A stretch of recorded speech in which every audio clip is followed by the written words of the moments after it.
My name is Muzdalfa Irfan and our course is Design Oriented Visual Communication. Class, in today's lecture, we will learn about graphic design essentials. Class में थोड़ा सा explain कर दूं कि graphic design essentials क्या हैं और इनको समझना क्यों बहुत ज़्यादा ज़रूरी है। आप जैसे फाइनल सेमेस्टर के स्टूडेंट हैं, आगे आप लोगों ने थीसिस वर्क अपना डिस्प्ले करना है और हम जानते हैं कि ये हमारा जो कोर्स है ये प्रैक्टिकल बेस्ड सब्जेक्ट है। आप में से बहुत से स्टूडेंट जब कल को डिग्री लेके पास आउट होंगे, मार्केट्स में जाके काम करेंगे, डिफरेंट डिज़ाइन हाउसेस को ज्वाइन करेंगे, डिफरेंट एडवर्टाइजिंग एजेंसीज़ को ज्वाइन करेंगे, वहाँ पे आपको ये चीज़ें बहुत ज़्यादा काम आएंगी, बहुत हेल्प आउट करेंगी। ये वो चीज़ें हैं, वो लिंग्विस्टिक है जो आपको ज़रूरी है समझना इस सब्जेक्ट को समझने के लिए, या जब आप मार्केट में काम करते हैं तो वहाँ पे लोगों के साथ काम करने के लिए उसके लिंग्विस्टिक को समझना बहुत ज़्यादा ज़रूरी है। तो बेसिकली ये एसेंशियल ग्राफिक डिज़ाइन की लिंग्विस्टिक है जो हम ऑल्दो अपने इन 4 years में साथ साथ यूज़ करते रहे हैं। काफ़ी टर्मिनोलॉजी से आप फेमिलियर भी हैं, लेकिन बहुत सी टर्मिनोलॉजीज़ ऐसी हैं अभी जो कि आपको समझना बहुत ज़रूरी है, जो कि आपको थीसिस में हेल्प आउट करेंगी, आगे जाके आपको मार्केट में काम करने में हेल्प आउट करेंगी। हमारे बहुत से स्टूडेंट ऐसे हैं जो कि जॉब करने के साथ साथ माइट भी फ्रीलांसिंग भी करें, क्योंकि हमारी फील्ड ऐसी है ग्राफिक डिज़ाइनिंग, आप इसमें एज अ फ्रीलांसर भी काम कर सकते हो। तो वहाँ पे आपके पास स्पेशली जब आप इंटरनेशनल क्लाइंट्स के साथ काम करोगे तो वहाँ पे आपको बहुत ज़्यादा ज़रूरत होगी कि आपको उन टर्मिनोलॉजीज़ का पता हो जो कि नेशनली और इंटरनेशनली दोनों जगह पे यूज़ हो रही हैं हमारी फील्ड में। ये आपको हेल्प करेगा आपको उन स्टैंडर्ड्स पे पहुंचने में जहाँ पे इंटरनेशनल मार्केट में काम हो रहा है। डेफिनेटली पाकिस्तान में वर्क स्टाइल चेंज है, जब आप किसी और मुल्क के साथ काम करते हो वहाँ का work style, work environment totally change होते हैं। तो बहुत से डिज़ाइन जॉब हमारे पास ऑनलाइन आती रहती हैं, बहुत से काम, बहुत से टास्क ऐसे होते हैं जो ऑनलाइन पोस्ट होते हैं, डिफरेंट लोग डिफरेंट मुल्कों से पोस्ट कर देते हैं और फिर आप उसके थ्रू आपको काम मिलता है। तो वहाँ पे अगर आपको ये लिंग्विस्टिक, ये टर्मिनोलॉजीज़ का पता होगा तो आपको क्लाइंट को ब्रीफ करने में, अपने क्लाइंट से बात करने में, उनको अपना डिज़ाइन आइडिया एक्सप्लेन करने में बहुत आसानी रहेगी। तो इसलिए मैं कोशिश कर रही हूँ कि इस लेक्चर में, इस कोर्स में आपके साथ, जैसे पिछले भी मैंने इस कोर्स के अंदर आपके साथ पहले ग्राफिक डिज़ाइन की कैटेगरीज के बारे में डिस्कस किया, हम लोगों ने फिर पब्लिकेशन डिज़ाइन के बारे में देखा कि न्यूज़पेपर डिज़ाइन क्या होता है, न्यूज़पेपर पब्लिकेशन किस तरह से होती है, हमने ग्रिड सिस्टम के बारे में बात की। इस तरह से मैं चाह रही हूँ कि आपको कुछ बेसिक टर्मिनोलॉजीज़ का भी नॉलेज हो ताकि आपको हेल्प आउट करे आगे काम करने में, स्पेशली आपकी थीसिस की ज्यूरी वाला पार्ट, उसको सॉल्व करने में ये आपको बहुत ज़्यादा हेल्प आउट करेगा। आपसे जूरर कोई ऐसा क्वेश्चन पूछता है जो टेक्निकल होता है, उसको आंसर करने में आपको आसानी रहेगी। क्लास, इस लेक्चर में आप क्या क्या सीखेंगे वो एक दफ़ा हम देख लेते हैं। इसमें आप कॉपीराइट और ट्रेडमार्क के बारे में सीखेंगे, पब्लिक डोमेन क्या होती है, creative common licensing, creative common licence इसके टाइप्स क्या हैं। अच्छा क्लास, सबसे पहले बात करते हैं कॉपीराइट एंड ट्रेडमार्क। ये वो पार्ट है, या ये वो आप कह लें, ये वो एरिया है, वो सेक्शन है जिससे बीइंग अ ग्राफिक डिज़ाइनर या being a Illustrator, even being a painter भी अगर आप काम करें तो आपका बहुत ज़्यादा इसके साथ आपको जो है ये टर्मिनोलॉजी, ये वर्ड बहुत ज़्यादा लिखा हुआ कहीं ना कहीं आपको नज़र आता है, आपके आंखों के सामने से गुजरता है। अच्छा, कॉपीराइट और ट्रेडमार्क क्या है? Copyright is defined as the exclusive legal right to reproduce, publish and sell a literary, musical, or artistic work. Anything that is produced is a copyright piece of work as soon as it is produced, if it falls under one of the above categories. In the United States, a work is under the protection of copyright from the moment it is created until 70 years after its author's death. अच्छा class, होता क्या है, अब तक जो आपकी practice रही being a student, आपको हम जब भी कोई असाइनमेंट देते हैं आपसे ये कहा जाता है कि आपने इसको टोटली खुद से करना है। आप में से बहुत से लोग फोटोग्राफी बेस्ड काम करते हैं, बहुत से लोग इलस्ट्रेशन बेस्ड काम करते हैं, सबका अपना अपना स्टाइल है। क्लास असाइनमेंट में आपको हमेशा ये सिखाया जाता है कि आप इलस्ट्रेशन यूज़ कर रहे हैं, आप फोटोग्राफी यूज़ कर रहे हैं, जो भी आपका वर्क स्टाइल है, आपका आइडिया है, उसको आप खुद से फोटोग्राफ करें या खुद से इलस्ट्रेट करें। लेकिन जब आप मार्केट में जाके काम करेंगे तो बहुत सी डिज़ाइन जॉब्स ऐसी आती हैं जिसके अंदर आपके क्लाइंट के पास उसकी प्रोडक्ट का अपना फ़ोटोशूट नहीं होता और वो आपसे कहता है कि आप ऑनलाइन कोई इमेज यूज़ कर लें। फॉर सपोज आपके पास कोई भी फूड रिलेटेड पैकेजिंग आई है, अब आपके क्लाइंट ने उसके लिए उसका फ़ोटोशूट नहीं करवा सका किसी भी वजह से, अब वो आपसे कहते हैं कि मेरी फूड आइटम्स हैं, बेकरी आइटम्स हैं, फॉर सपोज उसके अंदर ब्रेड है, अब ब्रेड का आप इमेजेस जो हैं वो नेट से ले लें या ऑनलाइन बाय कर लें या शटर स्टॉक इमेजेस ले लें। अब इसके अंदर क्या होता है, आप नेट पे जाते हो, ठीक है, आपके पास बहुत सारी साइट्स हैं, जैसे मैंने अभी टर्म यूज़ की शटर स्टॉक, सबसे ज़्यादा वर्ल्ड वाइड ये प्लेटफॉर्म यूज़ होता है इमेजेस को डाउनलोड करने में और फिर परचेज़ करके आप वहाँ से यूज़ करते हो।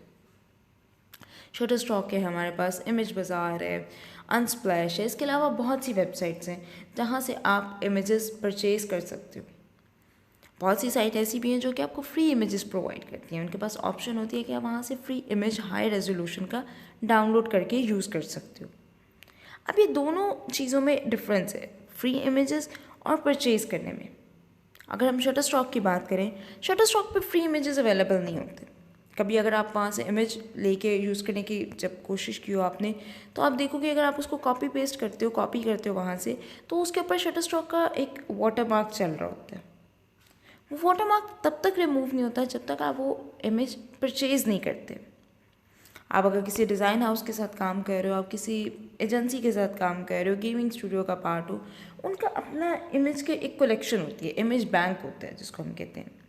अब उस इमेज बैंक के अंदर काफ़ी सारे इमेजेस होते हैं और वो इसी पर्पस के लिए होते हैं कि ऐसे क्लाइंट जिनके पास फ़ोटोशूट नहीं है या कोई ऐसा काम आपके पास, कोई ऐसा डिज़ाइन जॉब, ऐसी टास्क है जो कि कॉन्सेप्चुअल है, जिस पे आप फ़ोटोशूट करना नहीं चाह रहे, बल्कि आप चाहते हैं कि आप ऑलरेडी एग्जिस्टिंग इमेजेस में से ही कुछ यूज़ कर लें।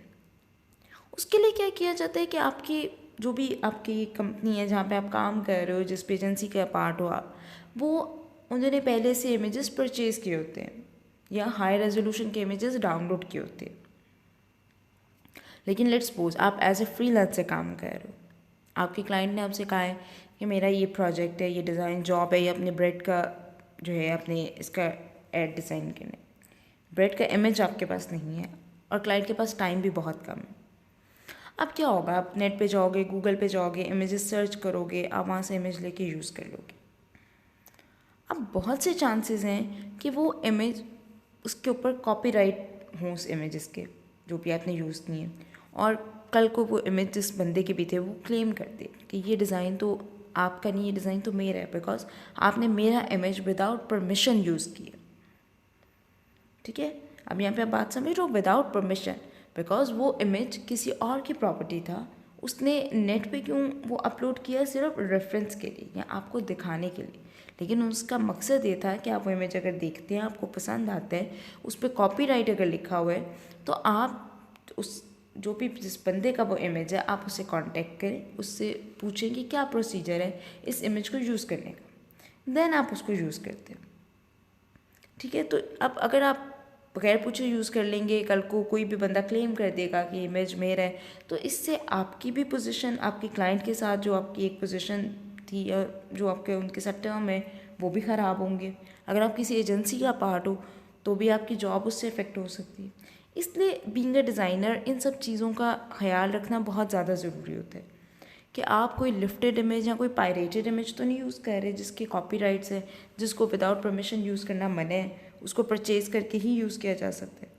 क्योंकि आप देखते हो बहुत सारे इमेजेस ऐसे होते हैं जो लो रेजोल्यूशन के होते हैं, जिसको नेट पे डालने का पर्पज़ ये होता है कि आप वो इमेज देखें और आप उसके ऑनर से वो इमेज परचेज़ करें। अब जब जैसे यहाँ पे लिखा हुआ है, copyright is defined as the exclusive legal right to reproduce, ठीक है, दोबारा से प्रोड्यूस करने के, पब्लिश करने के, या फिर कोई भी कोई लिटरेचर बेस्ड काम हो सकता है, कोई किसी का कोई पोइम का पीस हो सकता है, कुछ भी, ठीक है, कोई म्यूज़िकल पीस हो सकता है, या फिर कोई आर्ट से रेलेवेंट काम हो सकता है। Anything that is produce is a copyright piece of work as soon as it is produce, ठीक है। इवन आप भी जो अपना काम खुद से प्रोड्यूस करते हैं, जो इलस्ट्रेशंस आप खुद से ड्रॉ करते हैं, जो फोटोग्राफी आप खुद से करते हैं, उसके भी कॉपीराइट्स आपके पास होते हैं। आप चाहें तो वो पब्लिक के लिए आप ऑनलाइन डाल सकते हैं कि वो हाई रेजोल्यूशन का इमेज यूज़ कर सकते हैं। आप अगर नहीं चाहते तो ज़रूरी नहीं है, आपको कोई फोर्स नहीं करेगा कि आप हाई रेजोल्यूशन का इमेज अपलोड करें और वो ऑडियंस देखे। या अगर आप अपना पोर्टफोलियो किसी ऑनलाइन फोरम पे या किसी ऑनलाइन वेबसाइट पे अपलोड करते हैं तो आप उसके ऊपर कॉपीराइट साथ में मेंशन कर देते हैं ताकि कोई भी आपके पोर्टफोलियो से कुछ भी यूज़ ना कर सके, या आप उसके ऊपर अपना वाटरमार्क डाल देते हैं। ठीक है, उसके बाद यूनाइटेड स्टेट में क्या होता है, a work under the protection of copyright from the moment it is created until 70 year after it's authors death. ठीक है, यूनाइटेड नेशन में, यूएस में, यूनाइटेड स्टेट में सॉरी, जो भी काम प्रोड्यूस होते हैं वो 70 ईयर्स के ऑथर की डेथ के 70 ईयर्स बाद तक कॉपीराइट्स के अंडर आते हैं। उसको कोई विदाउट परमिशन यूज़ नहीं कर सकता। 70 year is a long like एक टर्म, एक लॉन्ग एरा, एक टाइम पीरियड है। ठीक है, during that period, the author of a copyrighted work owns the right to its reproduction, display, distribution and adaptation to derivate works. ठीक है, और उस दौरान जो एक पीरियड है, जो टाइम पीरियड है, उसके अंदर उसका ऑनर इस बात का राइट रखता है कि वो उस इमेज को रिप्रोड्यूस भी कर सकते हैं, कहीं पे डिस्प्ले भी कर सकते हैं, किसी को दे भी सकते हैं, लेकिन विद हिज और हर ऑन परमिशन। ठीक है, Note that a work can be copyright but not an idea. Idea must be patent. अच्छा, इसको भी हम आगे डिस्कस करेंगे कि what is the meaning of this term कि आइडिया मस्ट बी पेटेंट। लेकिन जो भी काम होता है किसी का भी, सपोज आपने कोई डिज़ाइन कैंपेन, कोई आपने कैंपेन डिज़ाइन किया तो वो आपका वो काम है और उसके ऊपर कॉपीराइट्स का आ जाता है, वो कॉपीराइट्स के अंडर आ जाता है। A copyright infringement occurs when somebody copies a copyright protected work owned by someone else or exercises an exclusive right without authorization. ठीक है, कॉपीराइट पे कब कब कोई क्लेम कर सकते हैं, कब आप उसकी आप जिसको कहते हैं कि आप उसके अगेंस्ट जाते हो, जब आप विदाउट परमिशन वो इमेज कहीं पे भी यूज़ करते हो रिप्रोड्यूस करने के लिए, या किसी भी अपने डिज़ाइन जॉब में या अपनी क्लास असाइनमेंट में भी इवन अगर आप यूज़ करते हो। तो अगर आप ये सोच रहे हो कि हम तो स्टूडेंट हैं, हमने कौन सा ये काम सेल करना है या हमारा कौन सा क्लाइंट है, तो ऐसा हरगिज़ नहीं है। अगर आपने कोई असाइनमेंट ऐसी की है, आपने कोई क्लास वर्क आपको मिला था और आपने जब वो काम किया और आपकी टीचर ने आपसे बोला, आपको जब ब्रीफ दिया कि आप खुद से इमेज प्रोड्यूस करेंगे, लेकिन आपने नेट से इमेज यूज़ की है, तो चांसेस इसमें ये हैं कि जब आप अपना पोर्टफोलियो प्रेजेंट करेंगे, कहीं भी जॉब के लिए आप जाते हैं, वहाँ पे अपना पोर्टफोलियो प्रेजेंट करते हैं और वो आपका पोर्टफोलियो ऑनलाइन वेरीफाई करते हैं और उनको वहाँ से पता चलता है कि ये इमेज तो कॉपीराइट के अंडर आता है, आपने वो इमेज यूज़ किया हुआ है और आप ही कह रहे हैं कि ये आपका काम, तो वो काम आपका नहीं है अनटिल एंड अनलेस आपने वो काम परचेज़ किया। उसके अंदर आपको ये बताना पड़ता है कि ये डिज़ाइन आपने किया, लेआउट आपने डिज़ाइन किया, लेकिन फ़ोटोग्राफ किसकी है उसका आपको साथ मेंशन करना पड़ता है, या ये बताना पड़ता है कि फ़ोटोग्राफ आपने बाय करके यूज़ किया या परचेज़ करके यूज़ की। तो ये एक कुछ लीगल चीज़ें हैं जिनको हमें काम करती दफ़ा माइंड में रखना बहुत ज़्यादा ज़रूरी होता है। अदरवाइज़ आपका पोर्टफोलियो आप ऑनलाइन फोरम्स पे डाल रहे हो, डिफरेंट जगहों पे जब दे रहे हो, कोई भी उसको कभी भी क्लेम कर सकता है, जिसकी वजह से आपने, क्योंकि अब आपने इतना काम किया होगा, वो आपकी मेहनत थी, लेकिन वो सारी मेहनत आपकी ज़ाया हो जाएगी बिकॉज उस कॉपीराइट के इशू की वजह से आप वो काम कहीं और प्रेजेंट नहीं कर सकोगे। ठीक है, तो इन सब चीज़ों का ख्याल रखना बहुत ज़रूरी है, स्पेशली इन योर थीसिस, और उसके बाद जब इंशाल्लाह आप मार्केट में जाके एज ए प्रोफेशनल काम करोगे। A copyright notice strategically placed on literary, musical, or artistic work serve as a warning to potential plagiarists. A copyright notice consists of the word copyright or its symbol. ये आप देख सकते हैं इसका symbol, ठीक है, C, एक encircle C है. The year of the work was created or first published and the full name of the copyright owner. Example, copyright 2013 John Doe. अब ये आप देख रहे हैं कि किस तरह से अगर आप कोई भी काम, स्पेशली अगर आप इंटरनेशनल कोई काम देखते हैं तो उसके ऊपर जो काम कॉपीराइट्स के अंडर आ रहा है वो इस तरह से उसके ऊपर कॉपीराइट्स का लिखा होता है कि किस ईयर में ये इसके कॉपीराइट्स कब किस ईयर के, और उस जिसका भी वो काम है उसका नाम लिखा होता है ऑनर का। For HTML pages use the HTML number code To insert a copyright notice, example, copyright 2013 John Doe. The copyright notice should be placed where it can easily be seen.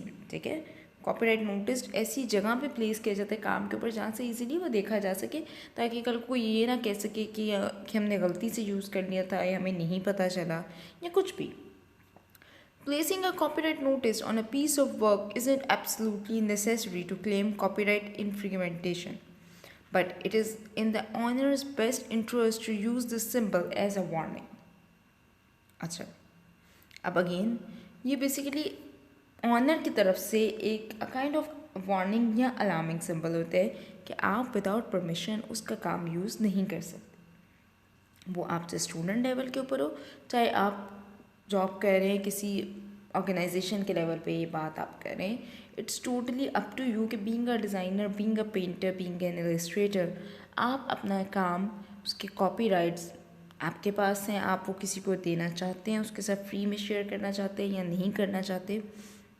आगे इसके ऊपर कुछ और भी इंटरेस्टिंग पॉइंट हम देखेंगे कि किस तरह से कॉपीराइट डिज़ाइनर्स या पेंटर्स के काम के ऊपर अब, क्योंकि कॉपीराइट्स आपको दुनिया में, जैसे मैंने आपको ऊपर एग्जांपल्स बताई कि कोई भी आपका म्यूज़िकल पीस हो सकता है, कोई भी आपके लिटरेचर का पीस हो सकता है जिसके अंदर पोइम हो सकती है, आपकी कोई भी पोइट्री हो सकती है, कोई स्टोरी हो सकती है, व्हाटएवर, कोई भी काम जिसके ऊपर कॉपीराइट आ जाता है, उसका मतलब ये होता है कि इसको ऑनर की परमिशन के बगैर आप किसी भी तरह से यूज़ नहीं कर सकते. अगर आप यूज़ करोगे तो वो इलीगल होगा.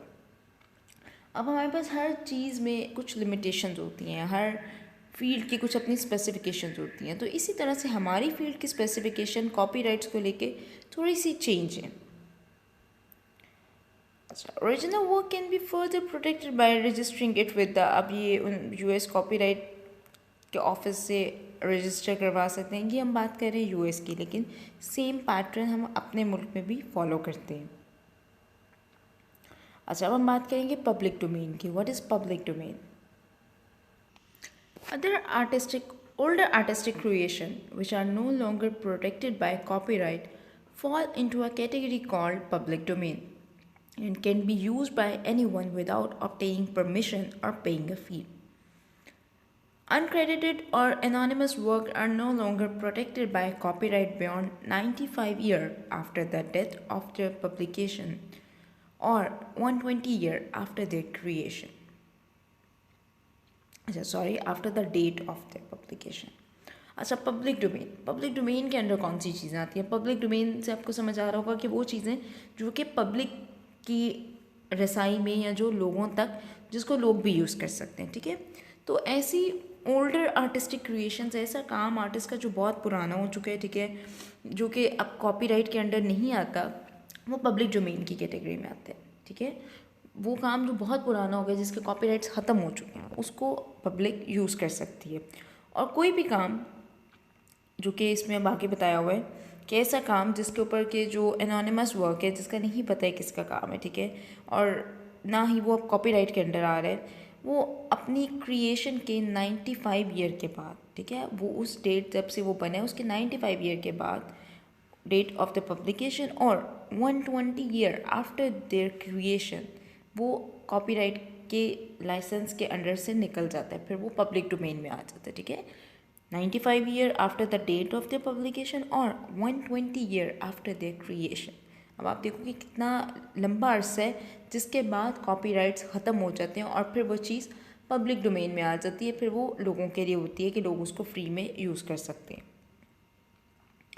Work created to an artist or author are no longer protected beyond 70 years after the creator's death. ठीक है, ऐसा काम जो किसी आर्टिस्ट या ऑथर ने प्रोड्यूस किया है, ठीक है, किसी आर्टिस्ट की कोई आर्ट पीस है, कोई डिज़ाइनर का वर्क हो सकता है, या पे किसी ऑथर का कोई राइटिंग हो सकती है, कुछ भी, वो प्रोटेक्टेड नहीं रहता 70 ईयर. उसकी डेथ को जब 70 ईयर्स हो जाते हैं उसके बाद वो कॉपीराइट के अंडर नहीं आता, फिर उसको कोई भी फ्री में यूज़ कर सकता है एज अ पब्लिक डोमेन में वो क्योंकि आ जाता है. अच्छा, अगला हमारा टॉपिक है क्रिएटिव कॉमन लाइसेंसिंग. अब इसके अंदर आप, ये बहुत इंटरेस्टिंग टॉपिक है, इसके अंदर आप ये समझोगे, सीखोगे कि किस तरह से ग्राफिक डिज़ाइनर अपने काम को किस तरह से कॉपीराइट्स के अंडर ला सकते हैं, उसके क्या उसकी उसके अंदर क्या क्या उसकी चीज़ें आती हैं, क्या वो किस तरह से अपनी जो है कॉपीराइट को सेट कर सकता है, क्या वो उसकी उसमें आप कह लें क्या क्या उसकी खसूसियात हो सकती हैं या क्या उसकी क्वालिटीज़ हो सकती हैं जिसको हम कहेंगे कि ये स्पेसिफिकली डिज़ाइनर के लिए हैं या किसी आर्टिस्ट के काम के लिए, किसी पेंटर के काम के लिए। Creative Commons is a non-profit organization that provides free copyright license to help creative professionals give others the ability to share, use, or build upon the work they have created. A Creative Commons license gives designers the flexibility to share their work without relegating it to the public domain. The standardized Creative Commons license allows designers to set up copyright term based on the condition of their choice. अच्छा, अब ये बहुत interesting part है यहाँ पे कि वो designers को जो है ये अलाउ करता है। ये बेसिकली एक ऑर्गेनाइजेशन है जो कि नॉन प्रॉफिट ऑर्गेनाइजेशन है जो कि आपके काम को कॉपीराइट का लाइसेंस प्रोवाइड करती है, ठीक है। और उसके बाद आप चाहें तो उनसे परमिशन लेके वो काम यूज़ कर सकते हैं। लेकिन ये डिज़ाइनर्स को ये फ्लेक्सिबिलिटी देती है कि वो अपना काम चाहें तो पब्लिक डोमेन लाइक लोगों के लिए फ्री में भी दे सकते हैं, ठीक है, इनको इन्फॉर्म करके। सेकेंडली वो कॉपीराइट्स के अगर लाइसेंस लेते हैं, ठीक है, तो वो कॉपीराइट की टर्म बेसिकली खुद से डिज़ाइन कर सकते हैं, खुद से बता सकते हैं कि ये भी हो सकता है कि बीइंग अ डिज़ाइनर अगर आपने कोई लेआउट डिज़ाइन किया या कोई टेम्पलेट डिज़ाइन की है, ठीक है, तो आप उसके ऊपर ये टर्म एंड कंडीशन रख सकते हो कि इसके कलर चेंज नहीं किए जा सकते, ठीक है, या इसको रीडिज़ाइन नहीं किया जा सकता, जो वो है एज इट इज़ ये लेआउट यूज़ होगा, इस तरह की टर्म्स, ठीक है। आप फोटोग्राफर हो तो आप ये कह सकते हो कि इस इमेज के कलर्स जो हैं वो उसको नहीं आप चेंज कर सकते, ठीक है, या इस इमेज को कोई और कुछ ये भी हो सकता है कि आप मीडियम्स डिफाइन कर दो कि ये सिर्फ मैगजीन ऐड के लिए यूज़ हो सकता है, ये इमेज होर्डिंग के लिए नहीं यूज़ हो सकता, या अपने लेआउट। इस तरह से आप अपनी टर्म्स एंड कंडीशन खुद से बना सकते हो बिकॉज आपके काम की उसकी किस तरह की वो उसकी नौइयत क्या है, काम किस तरह का, ये उसके ऊपर डिपेंड करता है, ठीक है। What can Creative Commons do for designers? Designer can use Creative Commons to set up legal notice that permit other to use their content. ठीक है, डिज़ाइनर क्या कर सकते हैं, वो क्रिएटिव कॉमन्स के ज़रिए लीगल नोटिस बनाते हैं जो कि परमिशन नोटिस होता है जिसके थ्रू कोई भी उनका कंटेंट यूज़ कर सकते हैं। For example, a designer can use creative common licence to set specific condition for use for an infographic designed as a personal project.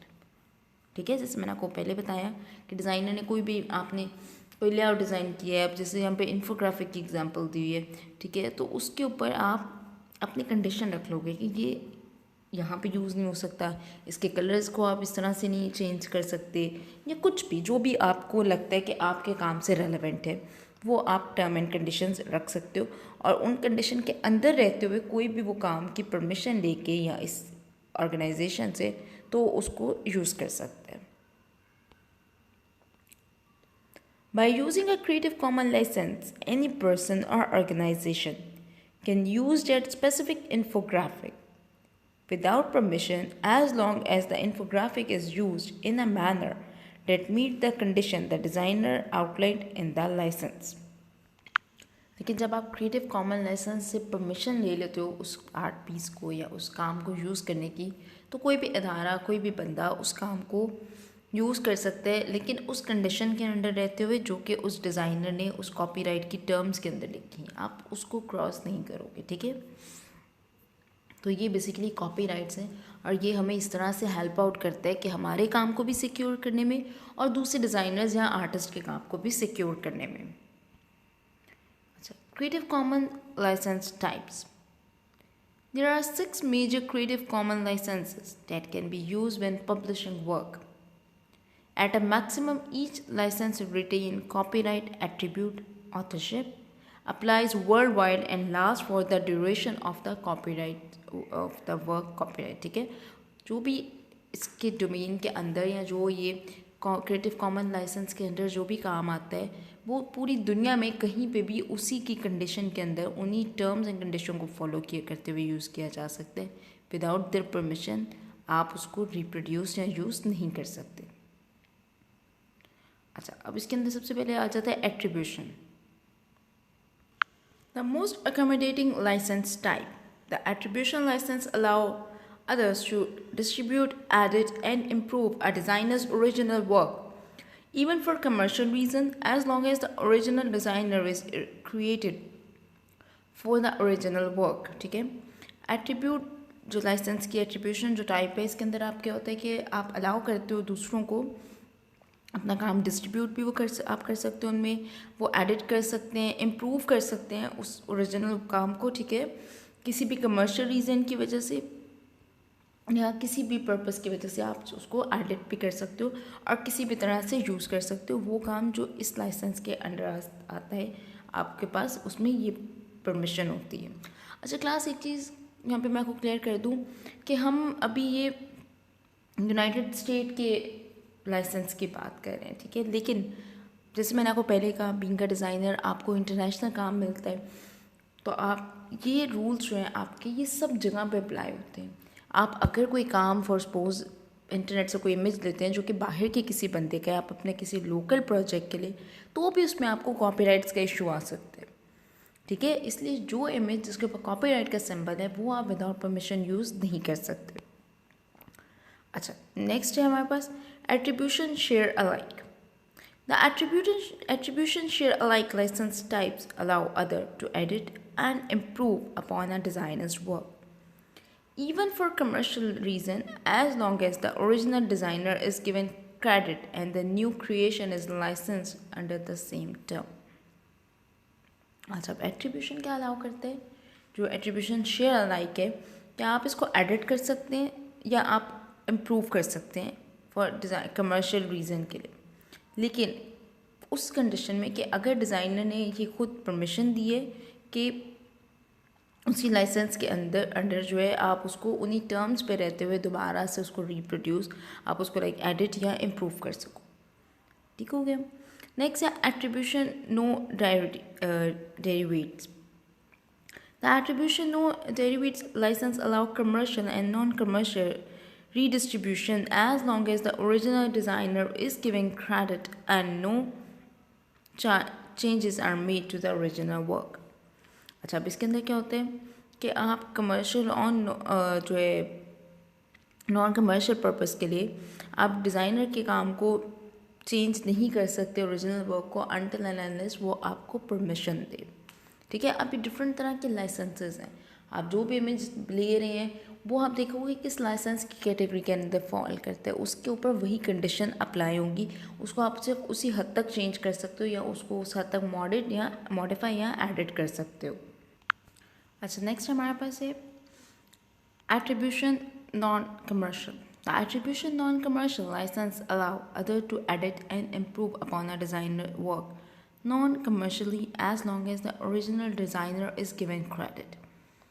However, any new work created from the designer's original work will not be licensed under the same term।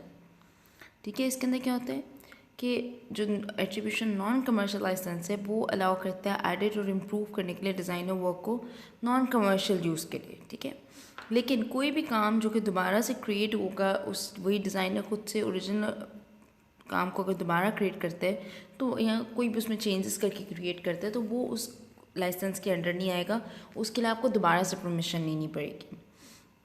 Attribution non commercial share alike. The attribution non commercial share alike licence allow other to edit and improve upon the designer's work non commercially as long as the original designer is given credit and any new work created from the original is licensed under the same term। अच्छा, इसके अंदर क्या होता है कि ये licence allow करते हैं कि आप एडिट या इम्प्रूव कर सकते हैं डिज़ाइनर का काम नॉन कमर्शियली। ठीक है, तब तक कि जब तक आपको ओरिजिनल डिज़ाइनर ने वो क्रेडिट दिया है उसको चेंज करने का। And any new work created from the original is licensed. और अगर कोई नया काम प्रोड्यूस होगा उसी काम मतलब फॉर सपोज एक काम बन के उसी तरह का डिज़ाइनर को उसी काम को दोबारा से मॉडिफाई करके प्रोड्यूस करते हैं तो वो उसी लाइसेंस के अंदर अंडर आएगा। ऊपर हमने पढ़ा था कि वो उस लाइसेंस के अंडर नहीं आएगा, जबकि इस वाले लाइसेंस के अंदर वो उसके अंडर आएगा। उसको आप उन्हीं टर्म एंड कंडीशन के ऊपर दोबारा यूज़ या यूटिलाइज कर सकते हैं। Any new work created from the original must also be non commercial in use. उसके बाद है attribution non commercial no derivatives. The most restrictive of the Creative Commons license. Attribution, non-commercial, no derivatives allow other to non-commercially redistribute a designer original work. It is often referred to as free advertising because it allows other to distribute a designer work as long as the designer is credited and the work is unchanged. अच्छा class, ये आपको पढ़ाने का यहाँ पे मकसद ही सिर्फ ये है कि अगर कभी भी लाइफ में आप कोई ऐसा काम करते हैं जो कि आप कोई इमेज लेते हैं जो कि कॉपीराइट के अंडर आ रहा है और आप उसका लाइसेंस लेते हैं, तो आप इन चीज़ों से इसको वेरीफाई कर सकते हैं या आपको ये हेल्प आउट कर सकती हैं उस लाइसेंस की टाइप देखने में या उसको समझने में। ठीक है, इसलिए इन चीज़ों को बीइंग अ डिज़ाइनर, क्योंकि आपने सब कुछ यूज़ करना है, या आपके डिज़ाइन का ही एक तरह से पार्ट होंगे जो भी आप इमेज यूज़ करेंगे, तो उसके ऊपर उसके क्या प्रोसीजर है, उसके क्या लिमिटेशंस हैं, वो आपको पता होना बहुत ज़्यादा ज़रूरी है। नेक्स्ट हमारे पास आ जाते हैं proof reading and copyright. These marks and notation are widely used and understood by editors, proofreader, and other involved in writing and producing text. Use them when proofing or editing a manuscript or proof. Class, जैसे मैंने आपको बताया graphic design की हमने categories के बारे में बात की, उसके अंदर हमने पब्लिकेशन डिज़ाइन की बात की।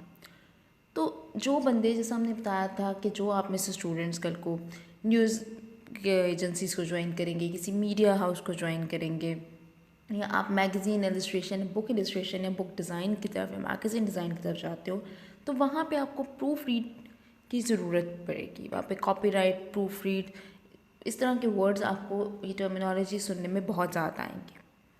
डेफिनेटली प्रूफ रीडिंग क्या होता है आप सब समझते हैं, थोड़ा सा मैं आपको एक्सप्लेन कर दूँ। प्रूफ रीडिंग का मतलब होता है कि जब भी आप कोई मैगज़ीन सपोज आप डिज़ाइन कर रहे हैं, जब आपने एक दफ़ा डिज़ाइन कर लिया, आप अपने क्लाइंट को वो देते हैं कि प्रिंटिंग में जाने से पहले ये इसको प्रूफ रीड कर ले, उसके स्पेलिंग्स चेक कर लें, ग्रामेटिकल एरर, इस तरह की चीज़ें, बिकॉज जब वो एक दफ़ा प्रोड्यूस हो जाएगा फिर उनको एडिट करना बहुत मुश्किल है।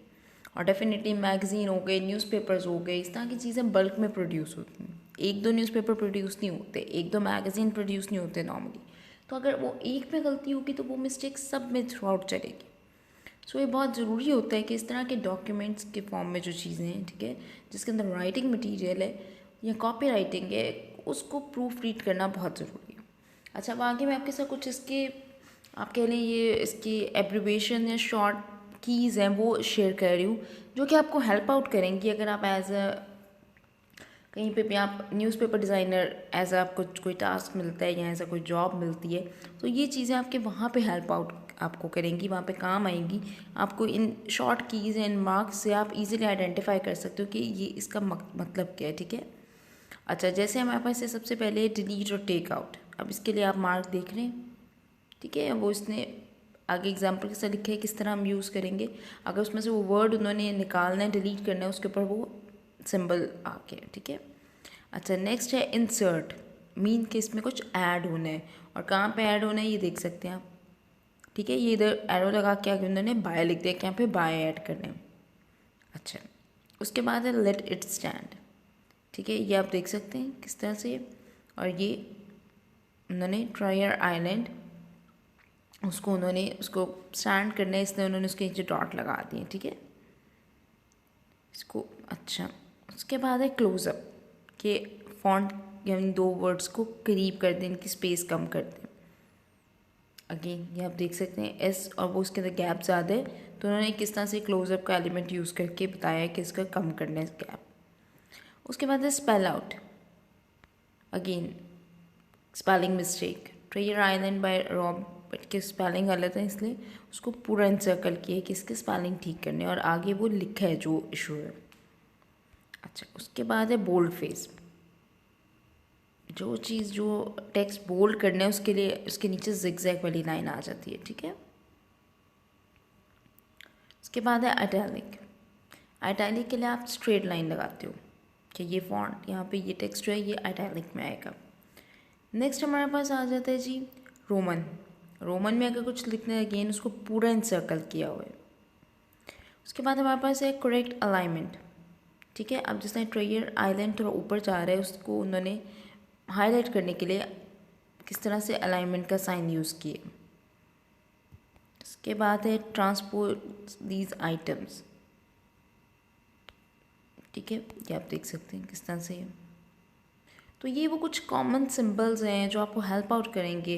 मैगज़ीन डिज़ाइन जब आप करते हैं या कोई जॉब आपकी ऐसी है जो मैगज़ीन इलस्ट्रेशन या बुक इलस्ट्रेशन बुक डिज़ाइन से रेलेवेंट है, न्यूज़पेपर डिज़ाइन है, ताकि आपको अगर आपका क्लाइंट आपको उसको देता है वापस एडिट करने के लिए तो आप समझ सको कि उसने कहाँ पे क्या उसको एडिटिंग रिक्वायर्ड है।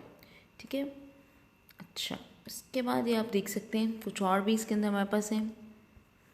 ये सबसे पहले इसके अंदर है रॉन्ग फॉन्ट। ठीक है, फॉन्ट गलत है तो किस तरह से WF को एनसर्कल के अंदर लिखा हुआ है।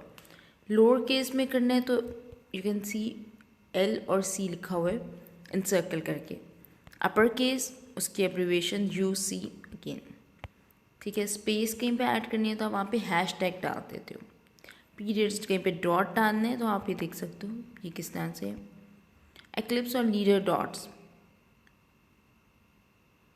बिगिन न्यू पैराग्राफ, अगर उसको ये आपने बताना है कि यहाँ से नया पैराग्राफ स्टार्ट हो रहा है और आपने एक ही उसमें लिख दिया है कि पैराग्राफ में, तो आप यहाँ पे ये सिंबल डाल दोगे तो आपको समझ आ जाएगी जब आपका क्लाइंट ये सिंबल डालता है कि आप वो आपको कहना चाह रहे हैं कि इसको नीचे नेक्स्ट पैराग्राफ में ले जाए या इसको अलहदा पैराग्राफ बना दें। M डैश, ठीक है, ये आप देख सकते हैं। N डैश मूव राइट के लिए क्या है, मूव लेफ्ट के लिए क्या सिंबल है। उसके बाद अच्छा ये हमारे पास हो गया अगेन इसका यूज़। अच्छा ये कुछ हमारे पास सिंबल्स थे और उनका साथ में यूज़ था जो कि आपको हेल्प आउट करेगा मैगज़ीन डिज़ाइन करने में। अच्छा उसको प्रूफ रीड करने में। अब आगे आ जाते हैं foot notes. What is foot notes? Notes and footnotes always end with periods even if they do not form complete sentence. Some source line do not end in period.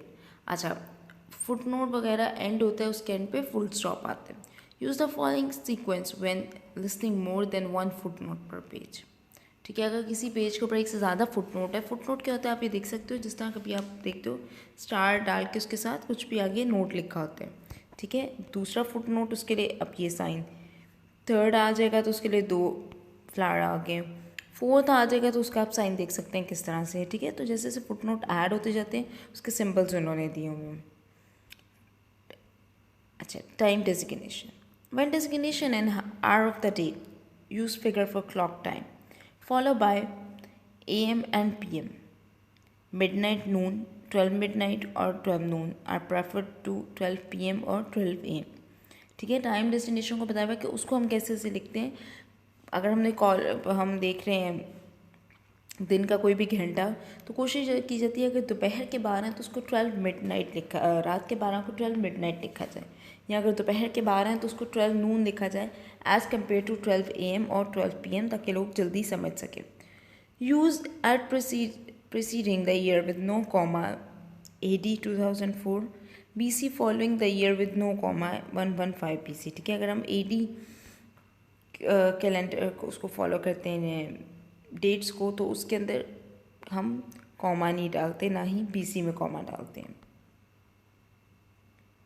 Use abbreviation for second minute or week and month in table and chart only, spell out in other situation. ठीक है, अब ये again आगे कुछ दी हुई हैं। After the birth of Christ AD और AD, ठीक है, विद डॉट्स और without dots. Before the Christ BC with dot without dot. Before Noon AM, afternoon PM। ठीक है, ये सब यहाँ पे आप देख सकते हैं, आपको उसकी एब्रीवेशंस दी हुई हैं कि अगर आप कहीं पे भी आपके पास स्पेस कम है या आपने एब्रीवेशन यूज़ करनी है, ये डिज़ाइन का पार्ट भी हो सकता है, तो आप इस तरह से इन चीज़ों को रिप्रेजेंट कर सकते हो।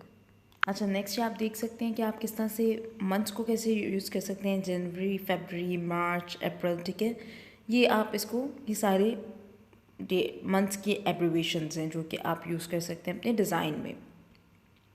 अच्छा क्लास ये कुछ वो चीज़ें थी जो मैंने आपके साथ शेयर की हैं जो कि आपको हेल्प आउट करेंगी जब भी आप कोई चीज़ डिज़ाइन कर रहे हैं, और जैसे मैंने आपको बताया आप अपने क्लाइंट के साथ डिज़ाइन वर्क, अपना आर्ट वर्क शेयर करते हैं, उसके साथ आइडिया शेयर करेंगे, या आपको कम्युनिकेट करने में ये सब चीज़ें हेल्प आउट करेंगी। मैं कोशिश करूँगी अपने अपने हमारे जो कमिंग लेक्चर्स हैं उसके अंदर आपके साथ और इस तरह के एसेंशियल्स जो कि ग्राफिक डिज़ाइन का पार्ट है वो आपके साथ शेयर करूँ। और आई होप आप इस टाइटल को भी अब आपको समझ आ गई होगी कि वाई ग्राफिक डिज़ाइन एसेंशियल, इसको मैंने ये नाम क्यों दिया था इस लेक्चर को, बिकॉज इसके अंदर मैंने कुछ वो इम्पॉर्टेंट या वो आप कह लें वो पार्ट्स, वो चीज़ें शेयर की हैं जो कि किसी भी चीज़ कहीं भी आप कोई भी जब आप काम करते हो, किसी भी फील्ड में जाते हो, तो उसके अंदर कुछ ऐसी छोटी छोटी टेक्निकल चीज़ें होती हैं जो कि उसका पार्ट होती हैं, जिसको समझना ज़रूरी होता है। उसके बगैर वो फील्ड, वो चीज़ इनकम्प्लीट होती है, आप उसके साथ उसको प्रॉपरली इंजॉय नहीं कर सकते। ये एब्रिविएशंस जो मैंने आपके साथ शेयर किए हैं, ये वो चीज़ें हैं जो कि अगर आप समझ जाएंगे तो आपको बहुत ज़्यादा हेल्प आउट करेगा। अदरवाइज़ आप जब प्रैक्टिकल फील्ड में काम करेंगे और वहाँ पे आपको कोई भी इस तरह की इनमें से कोई भी टर्म यूज़ करेगा और आपको समझ नहीं आएगी, तो वो चीज़ आपके लिए डेफिनेटली आपके जो प्रोफेशनल इमेज है उसको डिस्टर्ब करेगी। अगर आप एज ए फ्रीलांसर काम कर रहे हैं तो भी आपकी क्लाइंट के साथ आपके इमेज को ख़राब करती है। सो इन सब चीज़ों को अपने थीसिस में भी प्रैक्टिस करें और आगे प्रैक्टिकल लाइफ में भी प्रैक्टिस करें। It will help you a lot. Next class में इंशाल्लाह आपसे नेक्स्ट लेक्चर में मुलाकात होगी। तब तक के लिए अपना ख्याल रखिए। अल्लाह हाफिज़, टेक केयर।